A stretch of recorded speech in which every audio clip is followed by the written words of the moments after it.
ஓம் குரு தத்தா ஞானானந்தா நமோ நமக.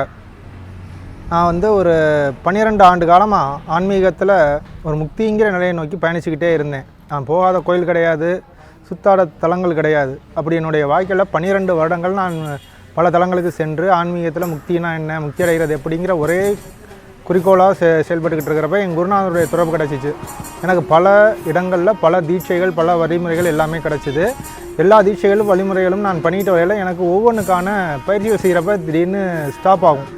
அதாவது எடுத்துக்காட்டுக்கு சொல்லப்போனால் ஒரு பயிற்சி செஞ்சுக்கிட்டு இருந்தால் 48 நாளில் ஒரு ரிசல்ட்டு தெரியணும். அப்படிங்கிற பட்சத்தில் 48 நாள் தாண்டி நான் போனாலும் எனக்கு எந்த ரிசல்ட்டுமே தெரியாது. நான் எப்பவும் போலாதான் இருக்கும், ஆனால் என்னுடைய முயற்சி மட்டும் நடந்துக்கிட்டே இருக்கும். அப்போ தான் என் குருநாதருடைய அருள் கிடச்சிது. அவருடைய கான்டாக்ட் கிடச்சதுக்கப்புறம் நான் என்னுடைய விருப்பத்தை சொன்னேன். அதுக்கு அவங்க சில பயிற்சிகள் கொடுத்துட்டு, இதுக்கெல்லாம் மூல காரணமாக இருக்கக்கூடியது நம்ம செய்த பாவமாகிய கர்மா. அந்த கர்மாவை நீக்காமல் நீங்கள் எந்த ஒரு கான்செப்டில் போனாலும் எந்த ஒரு இலக்கையும் நோக்கி போக முடியாதுங்கிற ஃபஸ்ட்டு எனக்கு அதுக்கான தெளிவான புரிதலை கொடுத்தாங்க. அதுக்கப்புறம் ஐயாவோட சேர்ந்து பயணிக்க ஆரம்பித்தேன்.